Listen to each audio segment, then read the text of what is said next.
وعلى آله وأصحابه وأزواجه وذرياته وبارك وسلم تسليما كثيرا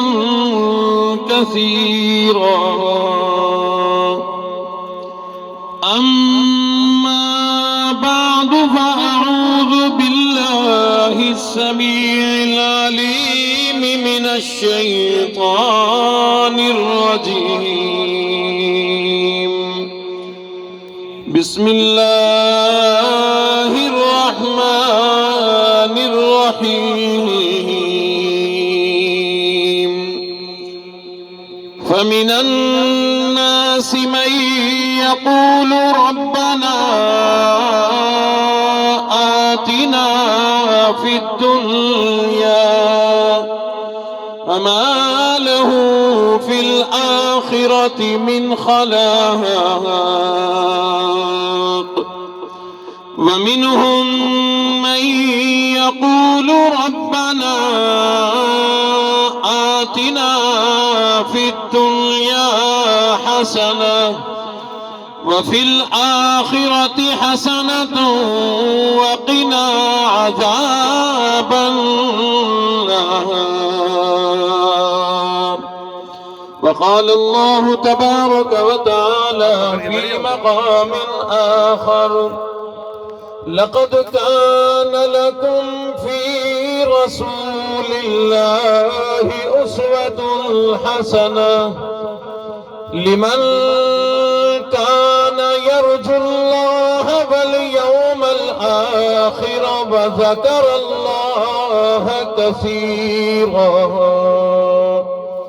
صدق الله مولانا العلي العظيم وبلغنا رسوله النبي الكريم ونحن على ذلك لمن الشاهدين والشاكرين والحمد لله رب العالمين.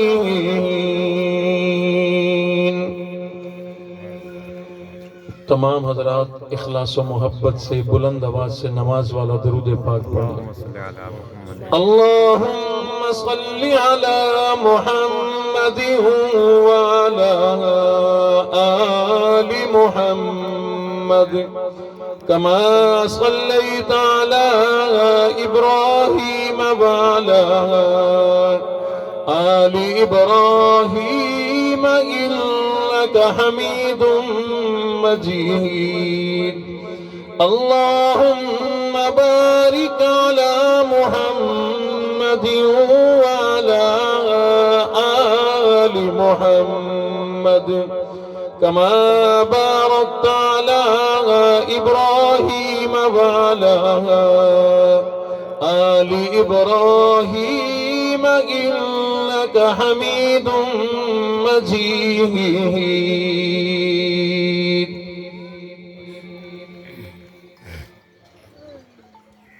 جہاں کو ظلمتوں سے ہے بچایا کملی والے نے،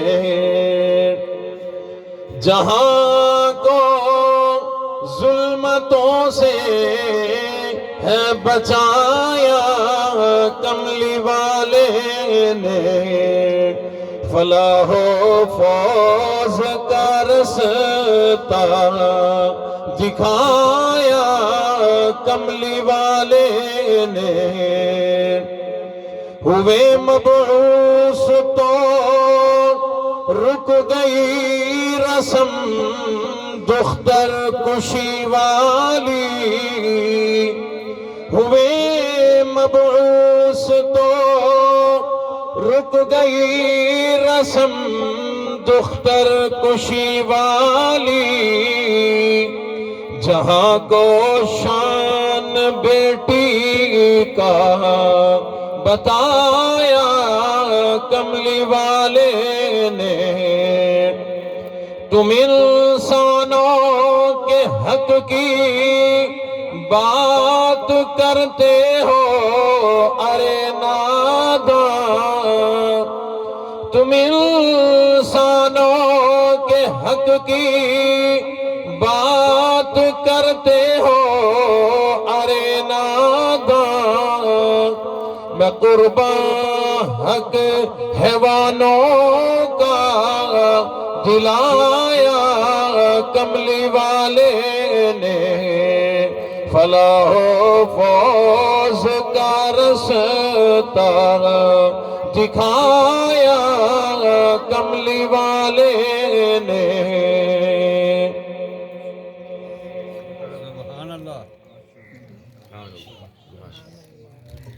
ارباب علم و دانش، انتہائی واجب الاحترام حضرات، علماء اکرام، اہلیان علاقہ، معززین علاقہ، محترم بزرگوں، غیور نوجوانوں، آج کا یہ مختصر سا پروگرام برادر محترم ندیم صاحب نے اپنے نئے گھر بنانے کی خوشی میں یہ منعقد کیا۔ اللہ رب العزت بھائی ندیم صاحب، ان کے برادران، ان کے خاندان اور بالخصوص اس مکان اور اس مکان میں رہنے والے مکینوں کی حفاظت فرمائے۔ اللہ اور اس کے رسول کے نام سے اپنے گھر میں رہائش رکھنے کا آغاز و ابتدا کر رہے ہیں۔ ہم لوگ، ہمارے دوست، رشتہ دار، برادری، خاندان بے وفا ہو سکتے ہیں، لیکن میرا اللہ بے وفا نہیں۔ فرمایا جو آدمی اپنے خوشی کے موقع پر مجھے یاد کرے، اپنے خوشی کے وقت، شادی ہے، نیا مکان ہے، اللہ نے بیٹا دیا، خوشی ہے، دیگر خوشی کے مواقع ہیں، فرمایا جو خوشی میں مجھے یاد کرے اس کی پریشانی میں میں اللہ اسے یاد رکھتا ہوں۔ تو ہمارا جب بھی کوئی خوشی کا موقع ہو اپنے رب کو یاد رکھا کریں۔ ایک فائدہ تو یہ ہوگا، رب کے نام سے کسی کام کا آغاز کریں گے، اپنے گھر میں اپنی خوشی میں اپنے رب کو جب یاد رکھیں گے تو اللہ بھی ہمیں ہر موقع پہ یاد رکھیں گے، گو کہ اللہ بھولتے نہیں ہیں۔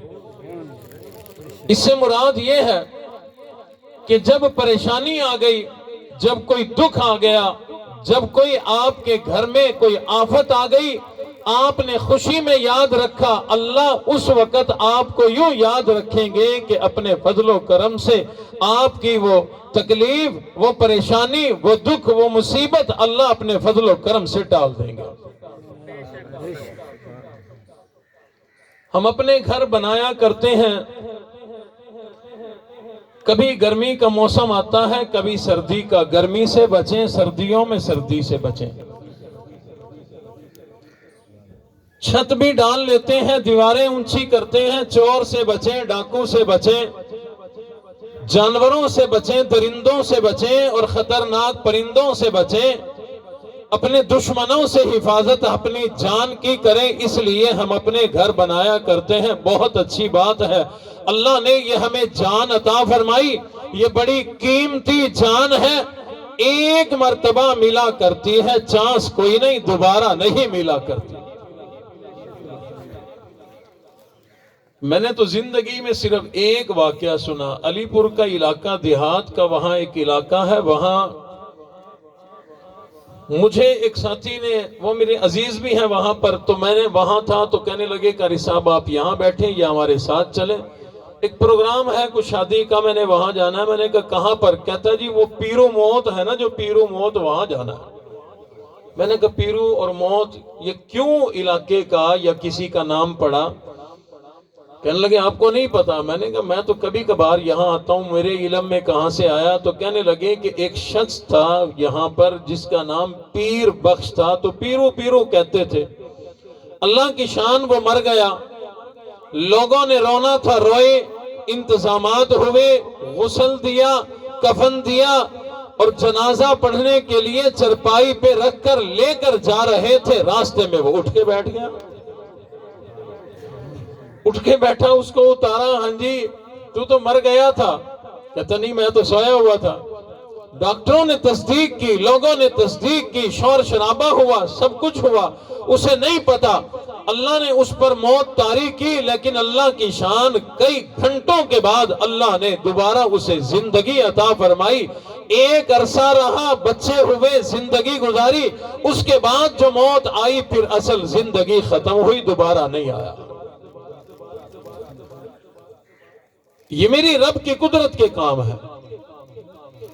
زندگی ایک مرتبہ ملا کرتی ہے، اس جان کی ہم کپڑوں سے، گرمی سے، سردی سے، کھانے پینے کی چیزوں سے ہم اس کی حفاظت کرتے ہیں، ادویات سے حفاظت کرتے ہیں، وہیں پر اس جسم کی، اس جان کی حفاظت کے لیے مکان بنایا کرتے ہیں۔ یہ ضروری ہے، ایسے ضروری جیسے کھانا ضروری، پینا ضروری اور دیگر چیزیں ہیں وہ ضروری، یہ لباس ضروری، اسی طرح سے ہر آدمی کے لیے نکاح اور شادی کرنا ضروری، یوں ہی رہنے کے لیے مکان بنانا ضروری۔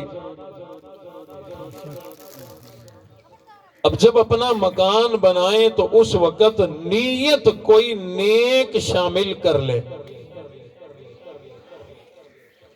میرے گھر کے قریب، ہماری مسجد کے قریب ایک بزرگ آ کر آباد ہوئے، پھر مسجد میں بھی آتے، رمضان آتا اعتکاف میں بھی بیٹھتے۔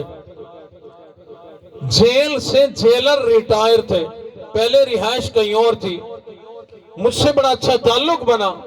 انہوں نے خود کہا قاری صاحب میرا یہاں آنے کا مقصد کیا تھا، بڑے اچھے اچھے ملتان میں علاقے ہیں، میں وہ چھوڑ کر یہاں آپ کے قریب بھاولپور بائی پاس کی طرف ہماری مسجد اور رہائش ہے، میں جو یہاں آیا اس کی وجہ کیا؟ میں نے کہا بتلا دو، آپ کو پتا ہوگا۔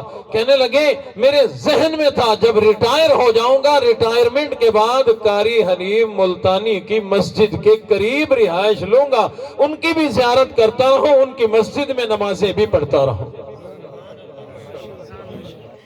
ہم بھی جب کہیں گھر بنائیں کوئی تو نیت نیک شامل کر لے۔ یہاں غریب ہیں، غریبوں میں میں اپنا گھر بناؤں گا، اللہ نے مجھے پیسہ دیا میں ان کا تعاون کروں گا، یا یہاں میں گھر بنا رہا ہوں اس لیے پورے علاقے میں مسجد نہیں، یہاں مسجد ہے، مسجد کے میں قریب ہوں گا، مسجد کا ہمسایہ ہوں گا۔ ممکن ہے کل قیامت والے دن اللہ ارشاد فرمائے مسجد کے ہمسائے آ جاؤ تاکہ میں بغیر حساب کتاب جنت عطا فرما دوں، انہی میں ہم کھڑے ہوں گے، اللہ بغیر حساب کتاب جنت عطا فرما دیں گے۔ کئی لوگ گھر مدرسوں کے قریب بناتے ہیں کہ رب کی رحمتیں قرآن والوں پر نازل ہوتی ہیں، ذرا سا کوئی چھینٹا میرے گھر میں بھی نازل ہو جائے گا۔ ایک صحابی نے نیا گھر بنایا، ان کے نئے بھی کیسے ہوتے تھے، مٹی گارے کے، کہیں کو پتھر لگ گیا، روشن دان رکھا، حضور کو دعوت دی، حضور تشریف لائے، پوچھا یہ کھڑکی کیوں؟ بتایا اس لیے، یہ دروازہ کیوں؟ فرمایا اس لیے۔ حضور نے فرمایا روشن دان کس لیے؟ کہنے لگا جی تازہ ہوا آئے گی، روشنی آئے گی۔ حضور نے فرمایا اگر تو اس نیت سے یہ روشن دان لگاتا کہ یہاں سے اذان کی آواز آئے گی تو تیرا یہ مکان بنانا بھی عبادت بن جاتا، تیرا یہاں رہنا بھی تیرے لیے اجر اور ثواب بن جاتا۔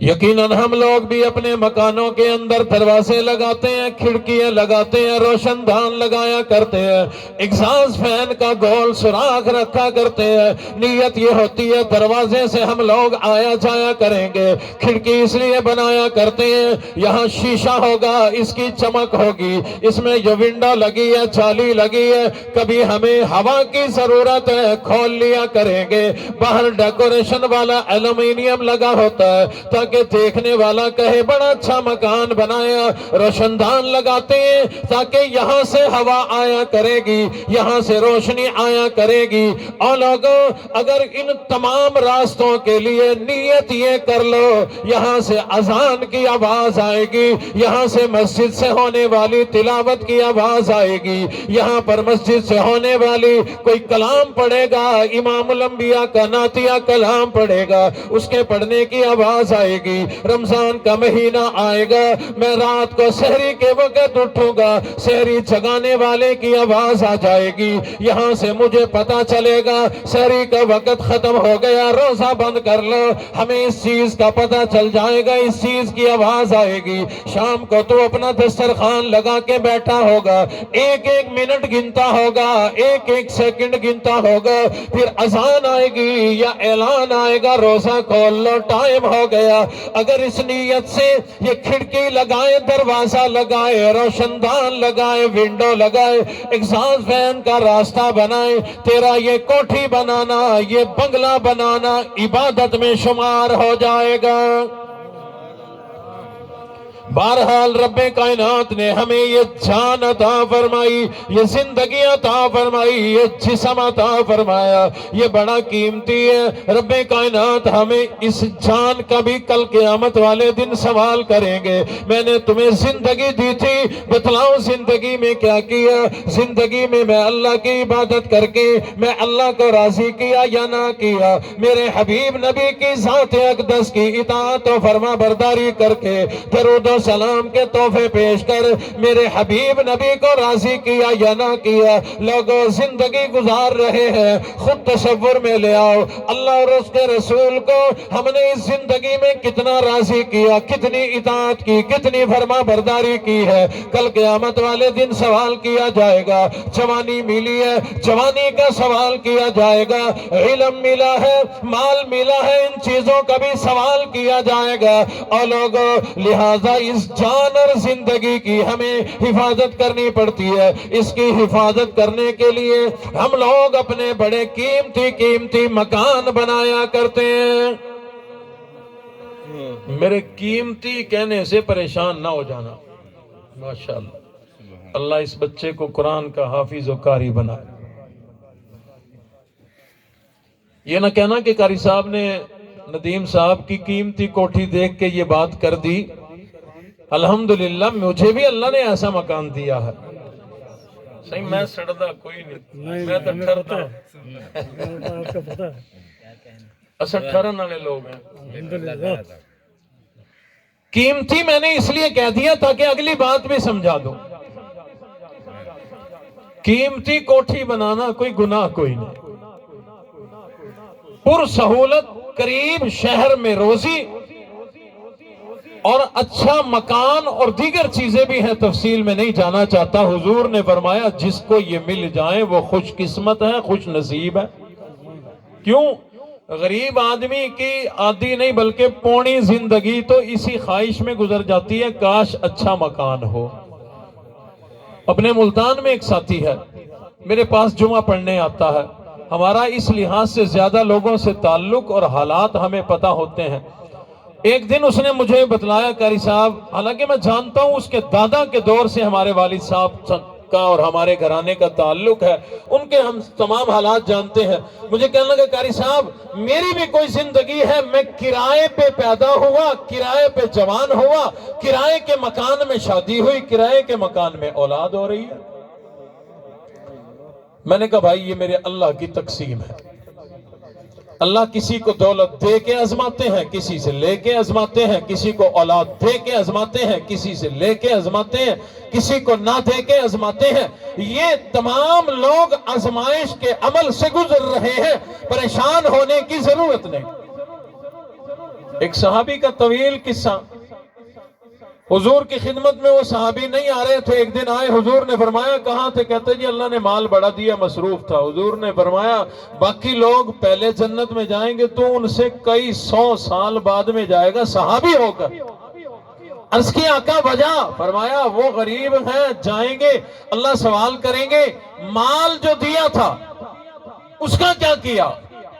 عرض کریں گے مولا کب دیا تھا؟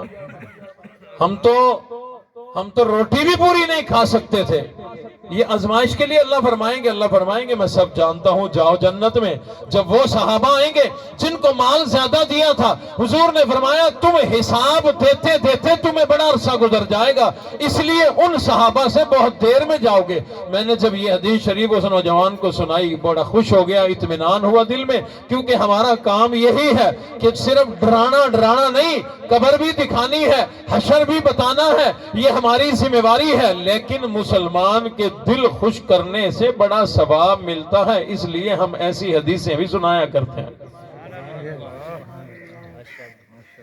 3-4 روز قبل ہی الحمدللہ حرمین شریفین کے سفر سے واپس آیا ہوں۔ دعا ہے اللہ آپ سب کو بھی وہاں کے سفر اور زیارتیں نصیب فرمائے۔ آمین آمین انشاءاللہ۔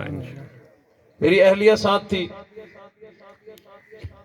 عمرے کر لیے، طواف بھی کرتے رہے، تو مجھے کہنے لگی قاری صاحب پچھلی دفعہ بھی آئے تھے تو آپ نے قرآن حدیث سنا کے مجھے منع کر دیا تھا، میری بھی تو خواہش ہے کہ حجر اسود کو چھوں، ہاتھ لگاؤں، بوسہ دوں۔ میں نے کہا رش دیکھا ہے؟ کہتی رش بہت ہے، لیکن آپ کوشش کرو، آگے چلو، میں پیچھے پیچھے۔ تو میں نے وہاں ایک بات کی، میں نے کہا یہی اسی بیت اللہ کے سامنے حضور علیہ السلام کھڑے تھے، اور اس سے قبل میں نے سمجھایا کہ اتنے لوگوں کو جب یوں کریں گے، وہاں مولوی قاری حنیف اور اس کی اولاد اور حسب نسب کا نام وہاں نہیں چلتا، یہ پاکستان میں چلتا ہے۔ کہ میں وہاں جا کے کہوں کہ میں قاری حنیف کا بیٹا ہوں، وہ کہے گا بیٹا ہے ٹھیک ہے، اچھی بات ہے، لیکن لین میں آ جا، واری آ گئی تو ٹھیک ہے، تیرا مقدر، ورنہ تو جانے، تیرا رب جانے۔ تو میں نے کہا جب اتنے لوگوں کو دھکا دیں گے، کسی کے پاؤں پہ پاؤں آئے گا، کسی کو ہاتھ لگے گا، پتہ نہیں 10 یا 20 لوگ بد دعائیں دیں گے، کیوں؟ ان کا دل دکھے گا۔ میں نے سمجھایا حضور علیہ السلام اسی بیت اللہ کے سامنے کھڑے ہیں، فرمایا بیت اللہ تیری بڑی عظمت ہے، تیری بڑی شان ہے، تیری بڑی فضیلت ہے، تجھے ذرہ برابر نقصان نہیں پہنچنا چاہیے۔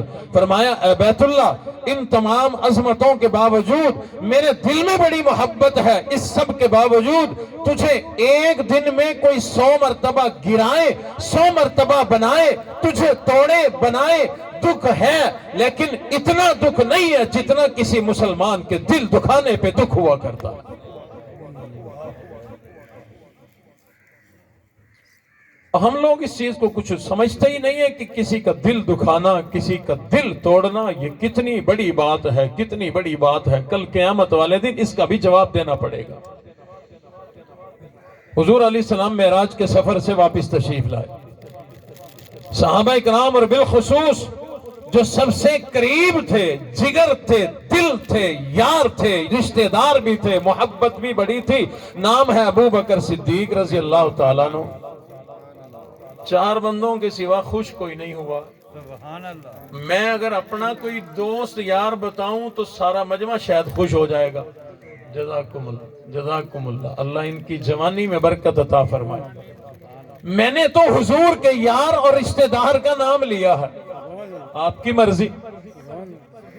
حضور کی خدمت میں آتے تھے، قریب بیٹھتے تھے، حال احوال لیتے تھے، کچھ باتیں تو حضور نے معراج کی سب صحابہ کو بتائی کہ کیسے ملاقات ہوئی، کیسے زیارت ہوئی، کیسے جبرائیل لینے آئے، کیسے سفر ہوا۔ ہمارے محترم نعت خان صاحب سنا رہے تھے آپ کو کہ حضور علیہ السلام جب بیت المقدس میں پہنچے، تمام نبیوں نے کھڑے ہو کر استقبال کیا۔ حضور نے فرمایا ہوگا کیوں کھڑے ہو گئے؟ عرض کی ہوگی آقا ہم سب مقتدی ہیں، آپ ہمارے مقتدا ہیں۔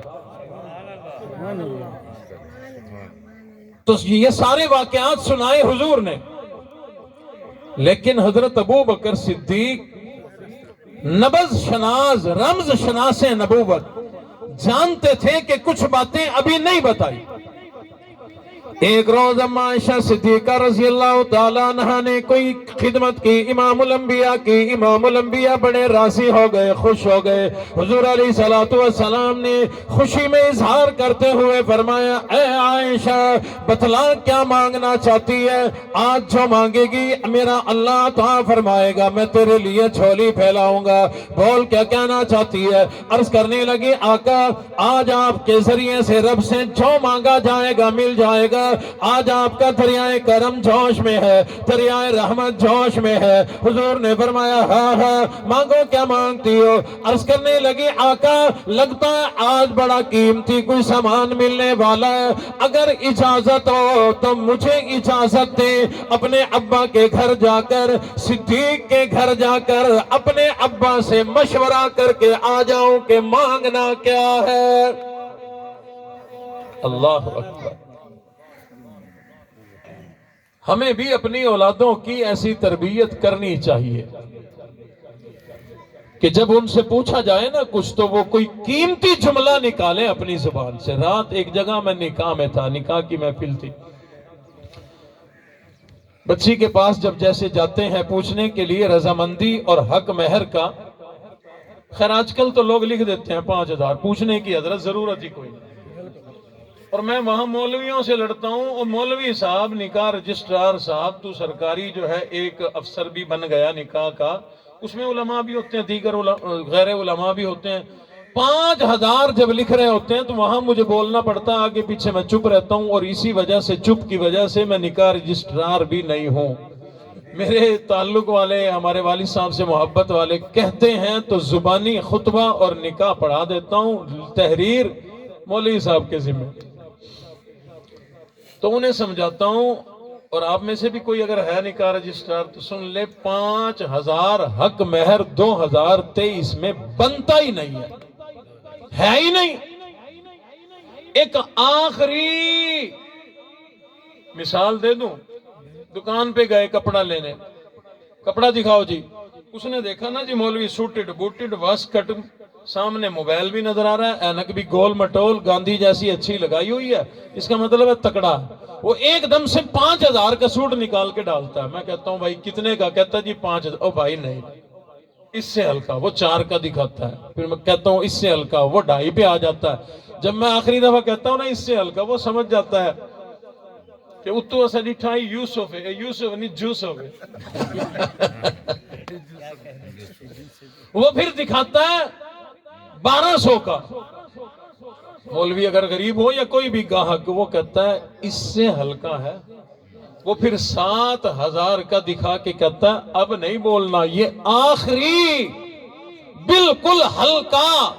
ناراض نہ ہو تو جملہ بولتا ہوں، ذلیل ترین کم ترین یہ ریشو ہے، اس سے کم کا مال کوئی نہیں۔ وہ جو ہم 5000 پہلے لکھتے تھے وہ کم ترین تھا، اب کم ترین 5 سے آگے چلا گیا، وہ بنتا ہے 10,000۔ یہ کم سے کم 700 والے سوٹ کی طرح سب سے کم ریٹ ہے 10,000۔ کیوں؟ 3 تولہ چاندی کم از کم آخری حقیر ترین درجہ ہے حق مہر کا۔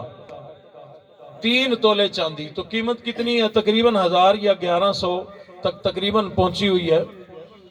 تو اگر 3000 نہیں 2900 2700 تک میں نے آخری جو پتہ کیا تھا وہ، تو 3000 لگائیں تو 9000 بنتا ہے۔ 1000 میرے کہنے سے شامل کرو، 10,000 روپے حق مہر بنتا ہے۔ تو وہ بچی کا میں نے وہاں نکاح کے لیے جب میں گیا تو ہمارے بزرگ استاد ہیں، ہم نے ان کو بھیجا کہ بچی سے جو تحریر اور جو ان سے حق مہر کا پوچھنا وہ پوچھ کے آئیں۔ انہوں نے آ کر بتایا کہ ہم نے بچی سے پوچھا، انہوں نے کہا جو جی چاہے۔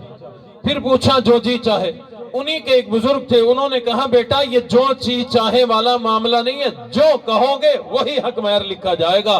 تو بچی نے کہا میرے حق مہر میں حج اور عمرہ لکھ دو۔ تربیت کی بات ہے نا، بچوں کی اگر تربیت اچھی کی گئی ہوگی تو بچے جو ہے کوئی اچھی بات، اچھا جملہ جو ہے اپنی زبان سے نکالیں گے۔ اس لیے اپنے گھروں میں بیٹھ کر اپنی اولاد کی اچھی تربیت کرنی چاہیے۔ تربیتوں سے والدین کا پتہ چلتا ہے کہ والدین کیسے ہیں، والدین نیک ہیں، والدین کا مزاج کیا ہے، والدین سچ بولنے والے یا جھوٹ بولنے والے، والدین کا گھر کے اندر مزاج اور ان کا رویہ کیسا ہوگا۔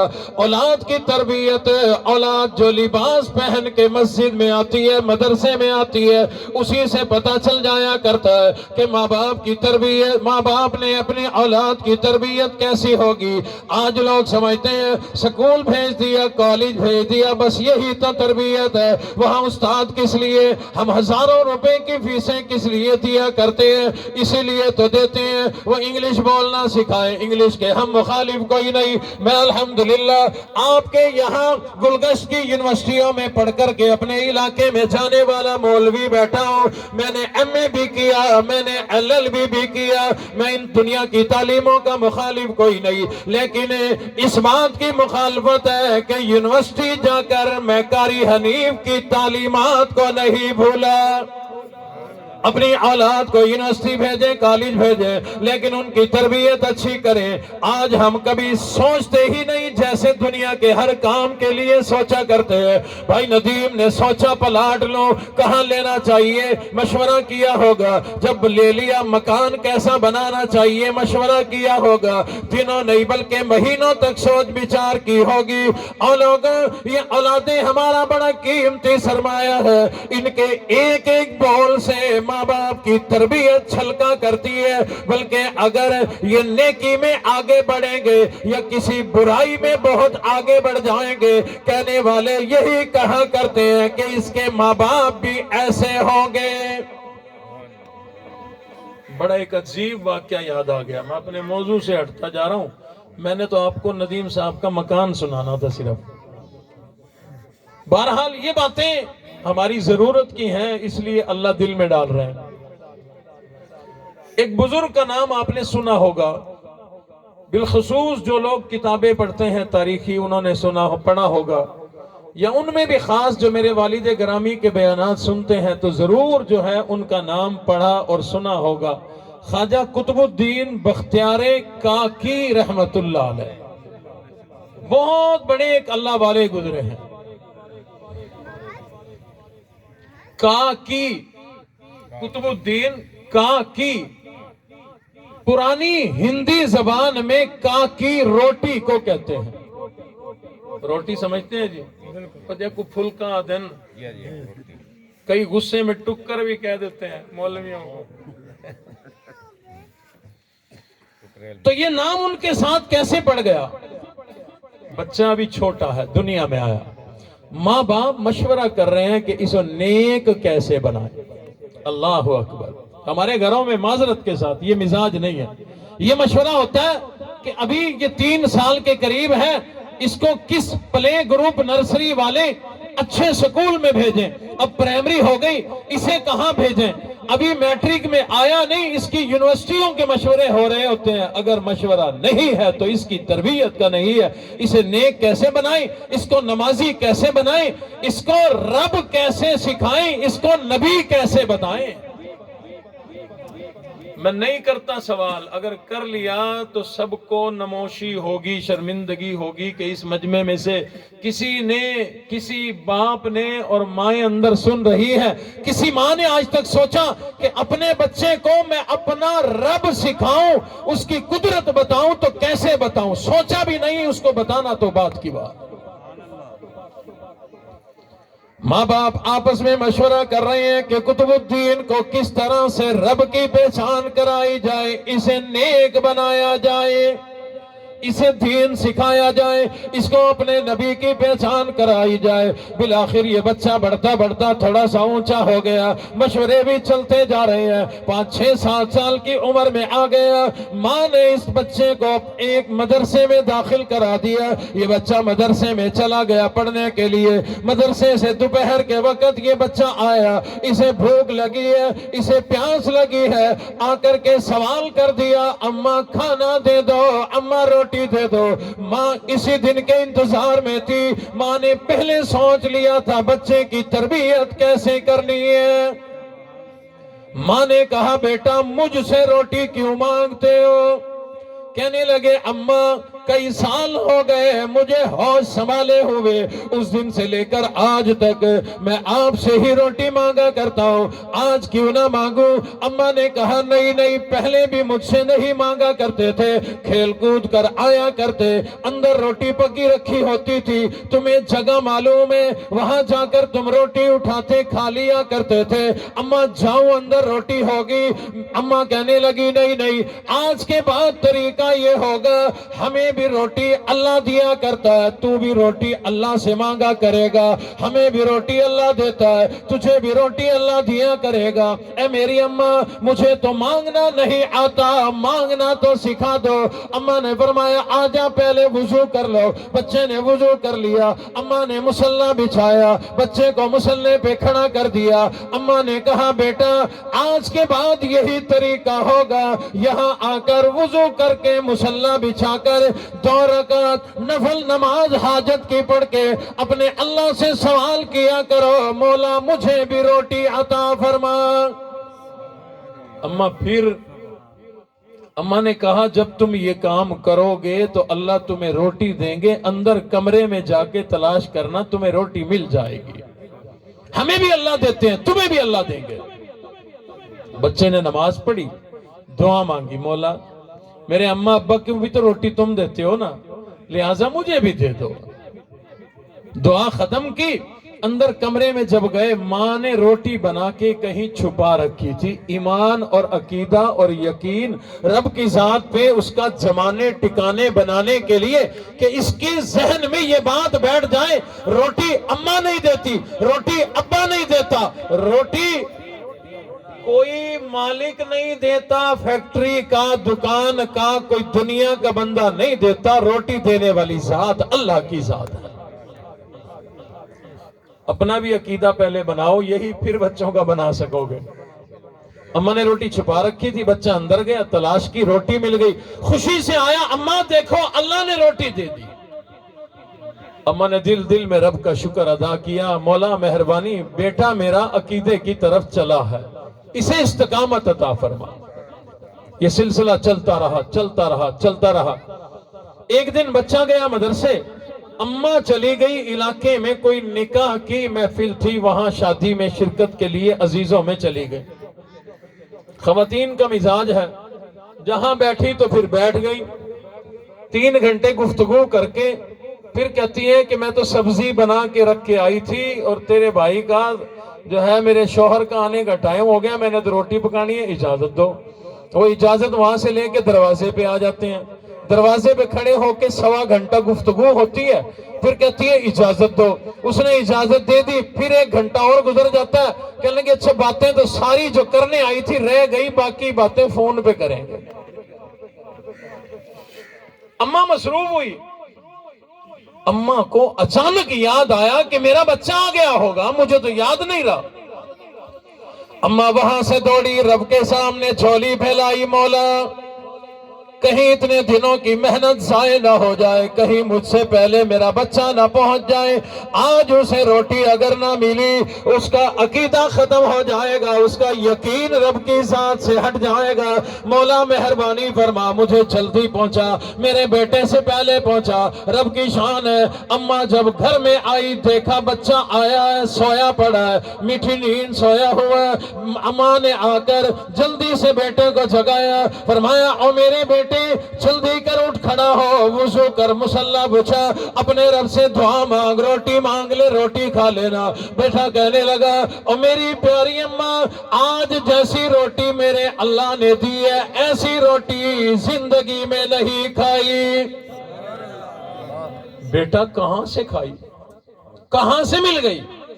بچہ کہنے لگا اماں جس دن سے آپ نے بتایا میرا طریقہ تو یہی ہے، آپ گھر میں ہے یا نہیں ہے، آپ سامنے ہے یا مصروف ہے، میں تو آ کر وضو کیا کرتا ہوں، مصلی بچھایا کرتا ہوں، نماز پڑھا کرتا ہوں، اپنے رب سے روٹی مانگا کرتا ہوں۔ مولا میرے ماں باپ کو بھی تو تمام دنیا کو روٹی آپ دیا کرتے ہیں، مہربانی کرو مجھے بھی روٹی دے دو۔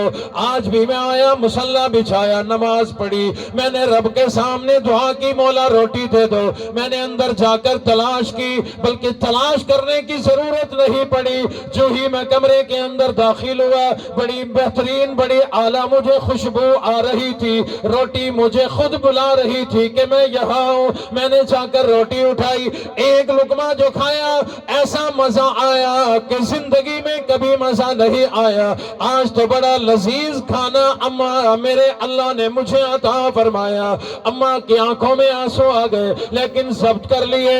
ایک طرف جا کر اور کمرے میں جا کر اماں نے مصلی بچھایا، سر سجدے میں رکھ کر اتنی روئی، مولا تیرا شکر ہے، تیری مہربانی، تو نے میرے بیٹے کا عقیدہ بچا لیا۔ اگر آج دعا مانگ کے اندر جاتا روٹی نہ ملتی تو کہتا کہ نہیں اللہ نہیں دیتا، آج اماں نہیں تھی تو روٹی نہیں ہے۔ اللہ نے اس انداز میں جو روٹی دی، اماں نے تو راز رکھا، بعد میں یہ جب بات کھلی تو روٹی والا مولوی، روٹی قطب الدین روٹی والا، اس طرح سے نام پڑا خواجہ قطب الدین بختیار کاکی رحمت اللہ علیہ۔ ماں نے کب تربیت کی، نام آج 100 سال سے، کئی 100 سال سے اوپر گزر گئے، ان کا نام آج بھی زندہ، ماں کا نام بھی زندہ اور اولاد کا نام بھی زندہ، ماں کی تربیت بھی زندہ، اور جس کی تربیت کی گئی ان کی تربیت بھی زندہ۔ بات بڑی دور نکل گئی۔ مکان بنائیں، اپنی نیت اچھی بنائیں، رہنا پھر بھی ہم ہی نے ہے، ہم ہی رہیں گے اس مکان کے اندر، نیت کو اچھی کر لینے سے کوئی یہ مکان چھین نہیں لے گا۔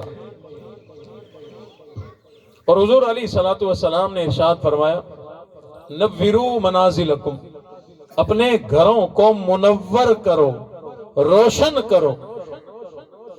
مولا ہم نے ٹیوب لائٹیں لگا دی، ایل ای ڈیاں لگا دی، چمکنے والے آج کل بلب ملتے ہیں، سب لگا دیے، کیا 10-20 اور لگا دیں؟ فرمایا نہیں، بتلاوت القرآن، اپنے گھروں کو قرآن مجید کی تلاوت سے منور کرو، اور اللہ کی یاد یعنی مصلی بچھا کر نماز پڑھ کر اپنے گھروں کو روشن کرو۔ پتہ چلا یہ روشنی تو ہے ہماری ضرورت، دراصل یہ روشنی نہیں ہے، یہ ضرورت ہے۔ اپنے گھروں میں روشنی پیدا کرو نمازوں کے ذریعے، اپنے گھروں میں روشنی پیدا کرو قرآن مجید کی تلاوت کے ذریعے۔ آج لوگ ایک مرتبہ طلباء کو بلاتے ہیں، نیا مکان بنایا ہے، طلباء آ کے قرآن پڑھیں، ان کے استاد آئیں دعا کریں، اور اس کے بعد بس پھر اب ہم رہیں۔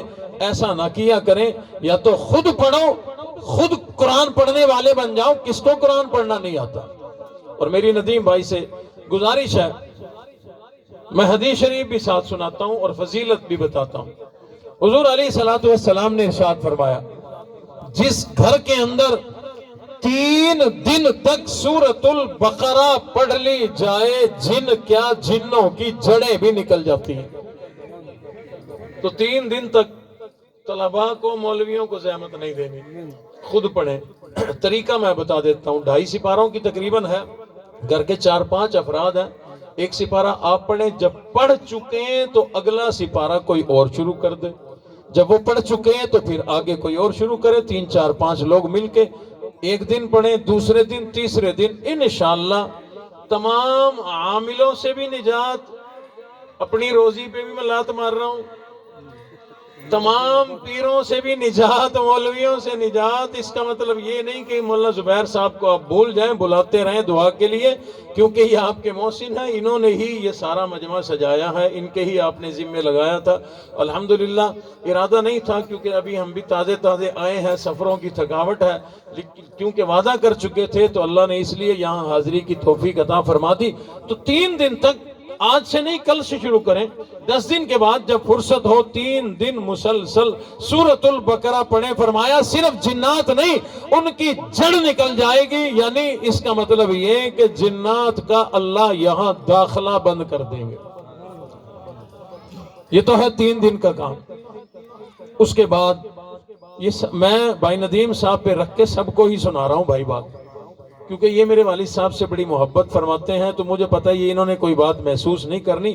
بہرحال یہ ہم سب کے لیے ہے، ہم سب کے گھر ہے، سب کے گھروں میں پریشانی ہے۔ تو حضور نے فرمایا تلاوت قرآن سے اپنے گھروں کو منور کرو۔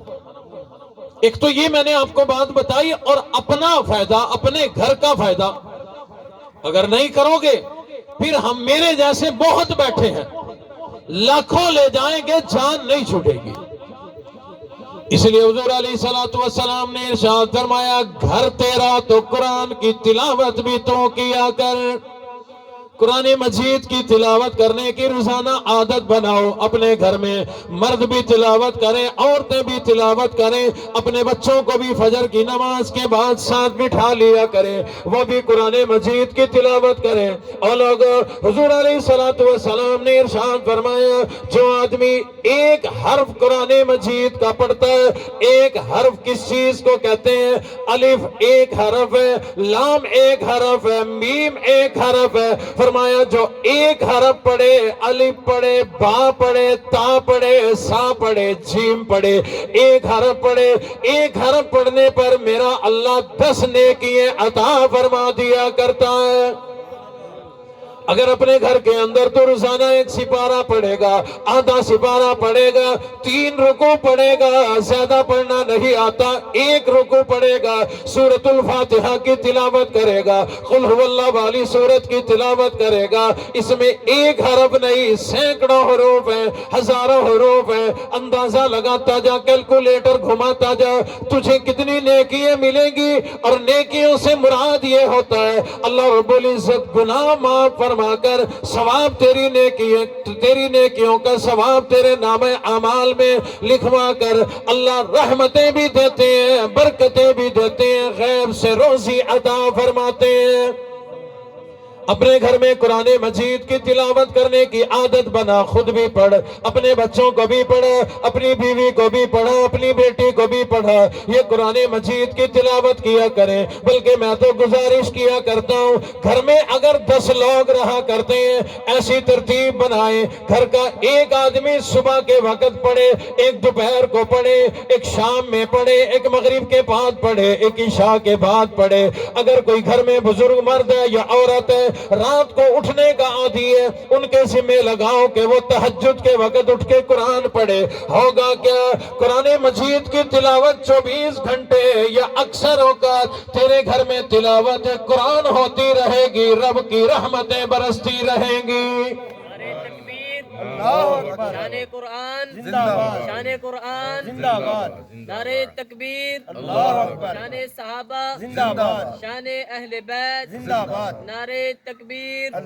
حضرت مولانا بلال حنیف ملتانی صاحب کیوں جی, طریقہ میں نے ٹھیک بتایا نا. ہماری ذمہ داری ہے یہ, اللہ نے ہماری ڈیوٹی لگائی ہے یہ باتیں بتانے کی.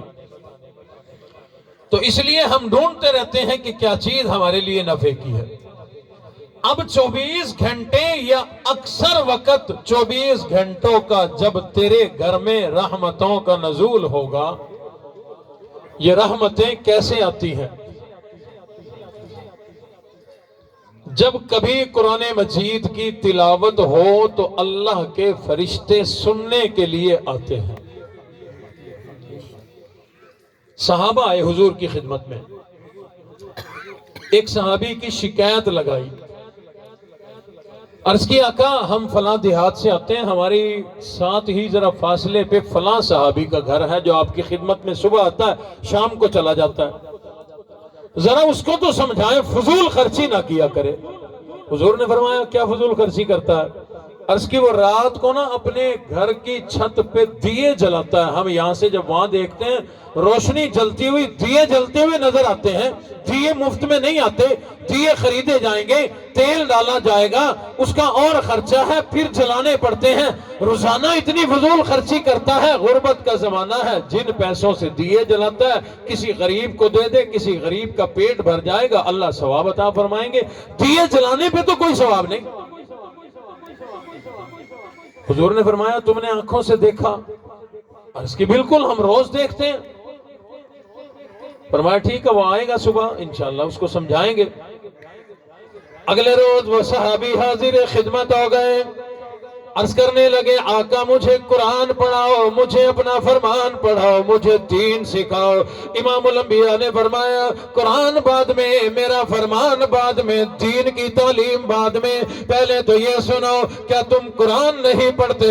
عرض کر دی آقا پڑھا کرتا ہوں. حضور نے فرمایا پھر قرآن میں لکھا ان المبذرین کانوا اخوان الشیاطین, نے اللہ نے فرمایا فضول خرچی کرنے والا شیطان کا بھائی ہے، لہذا فضول خرچی نہ کیا کرو۔ عرض کر دیا کہ میں غریب آدمی فضول خرچی کیا کروں گا؟ حضور علیہ السلام نے فرمایا نہیں نہیں، مجھے اطلاع ملی ہے فضول خرچی کیا کرتے ہو، دیے جلایا کرتے ہو، ان میں تیل ڈالا کرتا ہے، پیسے لگا کرتے ہیں۔ اس نے اپنے پیٹ دکھایا، اپنی حالت دکھائی، اپنا چہرہ دکھایا، آقا ذرا نظر دوڑائیں، میری حالت تو دیکھیں، میرے پاس اتنا پیسہ ہو میں دیوں میں تیل ڈال سکوں تو میں روزانہ رج کے روٹی نہیں کھا لوں گا، میرے پاس تو اتنا سرمایہ کوئی نہیں کہ 2 وقت کی روٹی میسر آ جائے، رج کے کھانا کھا لو۔ امام الانبیاء سمجھ گئے، فرمایا نوجوان ذرا بتلا رات کو عمل کیا کیا کرتا ہے، نیکی کیا کیا کرتا ہے، عبادت کیا کیا کرتا ہے؟ اس نے عرض کر دیا کہ دن بھر آپ کی خدمت میں رہ کر جو قرآن مجید سنا کرتا ہوں، جو قرآن مجید پڑھا کرتا ہوں، اس قرآن مجید کو یہاں سے یاد کر کے اپنے گھر چلا جاتا ہوں، شام کو اپنی ضروریات پوری کر کے کھانا کھا کر سو جایا کرتا ہوں، عشاء کے بعد سو کر جب میں اٹھتا ہوں اس کے بعد تھوڑی دیر میں آرام کر کے وضو کر کے مصلی پہ کھڑے ہو کر ساری رات اس قرآن کی تلاوت کیا کرتا ہوں جو آپ سے میں سیکھ کر جایا کرتا ہوں۔ میں رات کو اور کوئی کام نہیں کرتا، میں نیت باندھ کر قرآن ہی پڑھتے پڑھتے ساری رات میری گزر جایا کرتی ہے۔ حضور علیہ السلام نے ان صحابہ کو جنہوں نے شکایت دی تھی بلا کر کے فرمایا او لوگوں اسے تم شکوہ نہ دو، اس کی شکایت نہ دو، اسے تم برا بھلا نہ کہو۔ حضور علیہ السلام نے فرمایا اس کی گواہی دینے رب کی طرف سے فرشتہ آیا بیٹھا ہے، اس فرشتے نے مجھے بتلا دیا جب یہ رات کو قرآن مجید کی تلاوت کیا کرتا ہے آسمان کے فرشتے اس کا قرآن سننے زمین پر آیا کرتے ہیں اور فرشتوں کے پروں کا نور چمکا کرتا ہے، لوگوں کو دیے جلتے نظر آتے ہیں۔ پتہ چلا جب قرآن کی تلاوت ہو فرشتے سننے آتے ہیں۔ ہمارا مزاج ہے مسجد میں، تراویحوں میں، کہیں بھی کسی محفل میں قرآن سننے جاتے ہیں تو خالی ہاتھ جاتے ہیں، لیکن فرشتوں کا یہ معمول کوئی نہیں، فرشتوں کے پاس پیسہ اور کرنسی بھی کوئی نہیں، فرشتوں کے پاس تو ایک ہی کرنسی ہے جو میرے اللہ انہیں دے کر بھیج دیا کرتے ہیں۔ فرشتے جب کسی کا قرآن سننے کے لیے آیا کرتے ہیں رب کی رحمتیں ساتھ لے کے آیا کرتے ہیں، تلاوت کرنے والے کے اوپر اور اس کے گھر کے اوپر برسا کے جایا کرتے ہیں۔ تو میں نے جو مشورہ دیا کہ گھر کا کوئی فرد صبح پڑھے، کوئی دوپہر، کوئی شام، کوئی رات، کوئی مغرب، کوئی عشاء، کوئی فجر، کوئی تہجد، جس وقت موقع ملے ترتیب اپنی ایسی بنا دو تاکہ رب کی رحمتیں 24 گھنٹے تیرے گھر کے اوپر برستی رہیں۔ اور حضور علیہ السلام نے فرمایا نماز سے بھی اپنے گھر کو آباد کرو، یہاں تک فرمایا کہ مرد فرض پڑھ لے مسجد میں، سنتیں گھر میں آ کے پڑھے تاکہ دیکھ کر گھر والے بھی پڑھیں، تاکہ ان کی بھی عادت بن جائے۔ اپنے بچوں کو چھوٹے چھوٹے بچے بچیوں کو بھی ساتھ کھڑا کرو۔ اگر ہم نے نہیں سکھائی، میں معذرت کے ساتھ پورے مجمع سے، سٹیج اور مجمع تمام سے معذرت کے ساتھ، ہم لوگ اپنے بچے کو مدرسے میں بھیج کر، سکول کالج بھیج کر فارغ ہو جاتے ہیں کہ ہم نے بھیجا ہے، قاری صاحب سکھائیں گے۔ ہم قاری صاحب کے پاس اپنے سکول پڑھنے والے بچے کو کتنی دیر کے لیے بھیجتے ہیں؟ حضرت کلاس پڑھاتے ہیں آدھا گھنٹہ، آپ کے پاس آدھا گھنٹہ۔ اب آدھے گھنٹے میں سبق سننا بھی ہے، آگے پڑھانا بھی ہے۔ جو کل سنایا تھا پچھلا اس کو سبقی کہا جاتا ہے تاکہ وہ بھول نہ جائے، وہ بھی سننا ہے، کسی دن منزل بھی سننی ہے۔ اب بتاؤ آدھے گھنٹے میں قرآن پڑھائیں یا انہیں نماز کی ساری چیزیں سکھائیں؟ نہیں ہوتا ٹائم۔ ہاں یا تو اسے مدرسے کے لیے وقت کرو، صبح سے شام تک پڑھے، نمازوں کا ٹائم آئے گا استاد اسے وضو کرنا بھی سکھائے گا، نماز بھی سکھائے گا۔ میں یہ باتیں اس لیے کر رہا ہوں، میرے یہاں درد ہے، دکھ ہے، حالات دیکھ دیکھ کر میں تڑپتا ہوں کہ کیسے کم از کم پورے ملک، یہ پورے ملتان کو کیسے اس کام پہ لاؤں۔ آپ میں جو چلتے پھرتے ہیں، جو بڑے لوگ بیٹھے ہیں، میرا گھر ہے بہاولپور بائی پاس، جدھر ممتاز آباد BC چوک سے راستہ جاتا ہے۔ اسی BC چوک پہ میں ایک مرتبہ کھڑا ہوا تھا، میرے پاس ایک لڑکا آیا، کوئی ایسے 12-13 سال کا لڑکا، تھیلا کپڑے کا ہاتھ میں، مجھے کہنے لگا جی جوتی پالش کرا لو۔ میں نے کہا جی مولوی آدمی، ڈبی لیتا ہوں، خود کرتا ہوں، 6 مہینے ختم نہیں ہوتی، اگر سوکھ جائے پانی ڈال کے پھر گیلا کرتا ہوں، اسے چلاتا ہوں جب تک رگڑ نہ دو، کوئی اور ڈھونڈ لے۔ جب اس نے یہ صاف ستھرا جواب سنا تو کہنے لگا 10 روپے دے دو، میں نے روٹی کھانی ہے۔ میں نے پھر نکال کے دے دیے، بلکہ زیادہ دیے، میں نے کہا اتنے میں تو روٹی نہیں آئے گی۔ تو جب اس کو میں نے دے دیے، میرے اچانک ذہن میں آیا کہ یہ میں نے اس کو سوال کرنے پہ بھیک دی ہے، اور پتہ نہیں یہ مستحق ہے کہ نہیں۔ اکثر جھوٹ بھی بول دیتے ہیں، روٹی کھانی ہے تو لوگ پیسے دے دیتے ہیں، ہر آدمی کو ہی یہی کہتے ہیں کہ روٹی کھانی ہے۔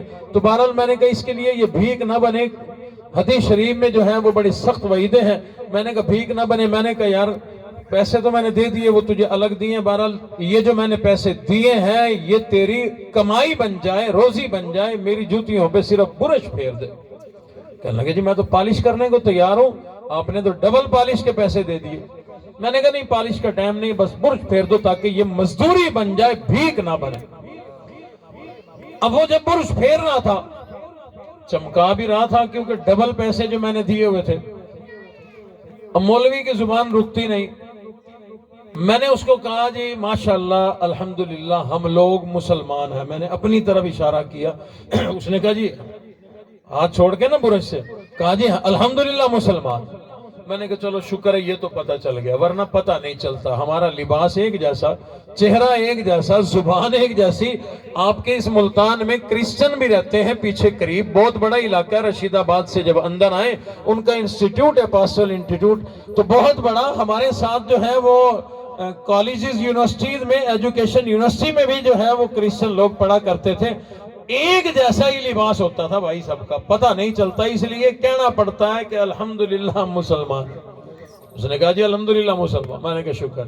بچہ تھا کیونکہ، میں نے کہا یہ گلی گلی پھرتا ہے، پتہ نہیں اس کو کلمہ آتا ہے کہ نہیں۔ میں نے کہا جی ہم نے جو کلمہ ہے ہمارا، آپ کو کلمہ آتا ہے؟ کہتا جی بالکل۔ اس نے سنایا جی لا الہ الا اللہ محمد رسول اللہ، لیکن لفظ اور الفاظ جو ہے نا وہ غلط تھے۔ میں نے کہا چلو آتا تو ہے۔ اس نے پڑھا کلمہ لا الہ الا اللہ محمد الرسول اللہ۔ آپ بھی پڑھ دیں لا الہ الا اللہ محمد ذرا رسول اونچی پڑھیں اللہ، تاکہ لا الہ الا اللہ محمد رسول اللہ، لا الہ الا اللہ محمد۔ شرماتے ہیں آپ کے علاقے کے لوگ، باقی ہر چیز میں شرماؤ، کلمے میں، دین کے باتوں میں نہیں شرمانا۔ ذرا پھر سناؤ۔ لا الہ الا اللہ محمد میرا کوئی رسول شوق اللہ۔ نہیں ہے، میرا کوئی شوق نہیں ہے پڑھوانے کا، میں پڑھواتا بھی نہیں ہوں، آج باتیں ایسی چل رہی ہیں اس لیے پڑھوا رہا ہوں کہ ایک مرتبہ پڑھا نا، ایک مرتبہ صدق دل سے اگر پڑھا تو اللہ نے پچھلے سارے گناہ معاف فرما دیا۔ آپ نے تو 4-5 مرتبہ پڑھ لیا، پھر ایک دفعہ پڑھ دو۔ لا الہ الا اللہ محمد رسول اللہ۔ میں نے اس کو کہا کلمہ سنا، اس نے کلمہ سنایا۔ آپ نے بھی اب کلمہ پڑھا ہے نا جی؟ اس کلمے کے اندر میں نے اس کو کہا اس کلمے کے اندر ہمارے نبی کا نام ہے۔ کیوں جی ہے کہ نہیں؟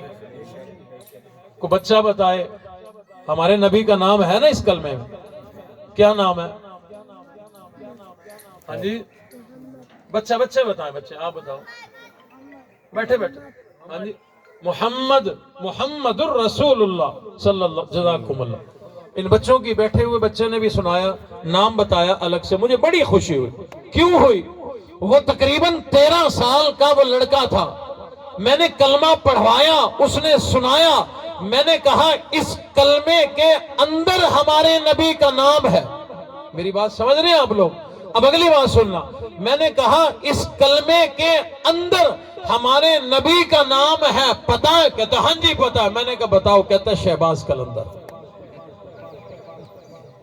میں اولیاء کا کوئی منکر نہیں، میں جس شہر میں جاتا ہوں، میں پورا ملک گھومتا ہوں، مجھے پتا چلے یہاں فلاں ولی کی قبر ہے، میں حاضری دے کے آتا ہوں۔ میں اولیاء کا منکر نہیں ہوں، میں شہباز قلندر کے وہاں مزار پہ بھی گیا ہوں، وہاں بھی فاتحہ پڑھ کے آیا ہوں، لیکن میرا اپنا طریقہ جو ہمارے اسلاف نے سکھایا، میرے والد نے سکھایا، جو دنیا سے چلا گیا اس کی قبر پر دینے جاؤ، لینے نہیں جا سکتے۔ ہم جاتے ہیں، منکر نہیں، لیکن میں سنا یہ رہا ہوں 13 سال کا بچہ آج کے دور میں بالغ ہو جاتا ہے اور کہتا ہے میرے نبی کا نام، میں نے اشارہ دیا جو اس کلمے میں ہے، میں نے ان بچوں کو آپ کو کہا نا اس کلمے کے اندر ہمارے نبی کا نام ہے، بتاؤ، انہوں نے بتایا محمد الرسول اللہ، میرا دل ٹھنڈا ہو گیا۔ لیکن اس دن سے میرا دل جو ہے وہ بڑا تباہ ہوا ہے کہ آج کی نوجوان نسل کو اپنے نبی کا نام اتنا بھی نہیں پتا، اشارہ دے رہا ہوں، پڑھوا رہا ہوں کہ اس کلمے کے اندر ہمارے نبی کا نام ہے، بتاؤ، کہتا ہے شہباز قلندر۔ پتا چلا ہمیں ضرورت ہے اپنے نبی کا نام حسب نسب تعلیمات اپنی اولادوں کو سکھانے کی۔ سکھائیں گے بھئی، اپنے گھروں کے اندر یہ ماحول بنائے، قرآن مجید کی تلاوت ہو، نماز کی گھروں میں پابندی ہو، اپنے گھر کی خواتین کو نماز کے مسائل بھی پوچھ کے بتائیں، علماء سے پوچھیں، یہاں آ کر بتائیں کس حال میں کیسے نماز پڑھنی ہے، کس حال میں نہیں پڑھنی، کب تک نہیں پڑھنی، کیسے نہیں پڑھنی، ہمارے گھر کی خواتین کو پتا ہو۔ اور یہ بھی بتائیں، بعض اوقات خواتین جو ہیں انہیں نماز جماعت سے کہیں نہ کہیں پڑھنی پڑ جاتی ہے، جیسا کہ میں حرم میں گیا، الحمدللہ پہلے بھی کئی بار اللہ نے حاضری کی توفیق عطا فرمائی، اللہ آپ کو بھی لے جائیں، تو وہاں حرمین شریفین میں خواتین بھی نماز پڑھنے جاتی ہیں، ان کا الگ سے سارا سلسلہ ہوتا ہے، پردے کے ساتھ انتظام ہوتا ہے۔ آپ جب اپنی خواتین کو لے کے جائیں گے سب وہاں باتیں سمجھ آئیں گی۔ تو پھر ایسا بھی ہوا کہ باہر سے جب جلدی دیر ہو گئی تھی، جلدی گئے، جماعت کھڑی ہو چکی تھی، تو دوسری رکعت میں آ کر ملے، آپ کو تو پتا ہے کہ رہی ہوئی رکعتیں کیسے پڑھنی ہے، پتا ہے نا جی، کیوں؟ آپ کا معمول ہے۔ اب آپ کی بیوی، آپ کی بیٹی، آپ کی اماں جو ساتھ گئی تھی، اس نے نماز کیسے پڑھنی ہے اس کو نہیں پتا، کون بتائے گا؟ 50 سال سے نماز پڑھنے والی اماں پریشان ہوگی وہاں، کون بتائے گا؟ ہم نے بتانا۔ تو اپنے گھروں کے اندر یہ ماحول بناؤ۔ حضور نے فرمایا گھروں میں برکت، گھروں میں رحمت، گھروں کی روشنی، گھروں کو منور، گھروں میں ضیاء کیسے آئے گی؟ فرمایا صلاۃ و تلاوت القرآن، گھروں میں تلاوت قرآن کریں، گھروں کے اندر نمازیں پڑھیں، رحمتیں ہی رحمتیں، برکتیں ہی برکتیں۔ انشاءاللہ آج ہم ارادہ کر کے اٹھیں کہ اپنے گھروں کو یوں آباد کریں گے۔ فرمایا گھر آباد ہوتے ہیں اللہ کے ذکر کرنے سے، بندوں کو رہنے سے نہیں۔ یہ تو ہم نے اپنی جسمانی یہ جو کیفیت ہے، جو جسم ہے، اس کی حفاظت کے لیے ہم نے مکانات بنائے ہوتے ہیں، لیکن یاد رکھنا کبھی کبھار اپنا پیارا ہاتھوں سے بنایا ہوا، کروڑ روپے میں بنایا ہوا گھر بھی ہماری جان کی حفاظت نہیں کرتا۔ کبھی کبھار ایسا بھی ہوتا ہے، گھر کے دروازے پہ گولی مار جاتے ہیں، گھر کے اندر گھس کے مار جاتے ہیں۔ اللہ سب کی حفاظت فرمائے۔ پھر کیسے کریں ہم اپنی حفاظت جب گھر کے اندر بھی حفاظت نہیں ہے؟ ہاں یہ 4 دیواری، گرمی سردی، دشمنوں سے اور جانوروں سے، پرندوں سے، ان چیزوں سے تو ہماری یہ حفاظت کرے گی، لیکن پھر بھی کچھ معاملات ہوتے ہیں، ان کے لیے گھر میں جب قرآن کی تلاوت کریں گے، آیت الکرسی پڑھیں گے۔ آیت الکرسی حضور علیہ السلام نے فرمایا جو پڑھ کے رات کو سو گیا، اللہ ایک فرشتہ مقرر کر دیتے ہیں جو تیری جان کی بھی حفاظت کرے، تیرے مال اور گھر بار کی بھی حفاظت کریں۔ آج کے بعد سب لوگ یہ بھی عادت بنائیں، رات کو سونے سے پہلے آیت الکرسی پڑھ کے سویا کریں۔ جنہیں یاد ہے بہت اچھا، جنہیں یاد نہیں تو چند دنوں میں یاد کی جا سکتی ہے۔ بڑی اس کی عظمت ہے، جو کچھ کہا سنا اللہ عمل کرنے کی توفیق عطا فرمائے۔ بھائی ندیم صاحب کے اس مکان کی اور اس کے مکینوں کی اللہ رب العزت حفاظت فرمائے۔ اللہ انہیں خیریت، عافیت اور تندرستی کے ساتھ انہیں، ان کے بچوں کو، ان کے خاندان کو اس گھر کے اندر رہنے کی توفیق عطا فرمائے۔ پروردگار عالم سے دعا ہے اس گھر کے اندر رہتے ہوئے انہیں کبھی بھی کسی چیز کی کمی نہ آئے، کسی چیز کی قلت نہ آئے۔ اللہ اپنے خزانوں سے انہیں سب کچھ عطا فرما دے۔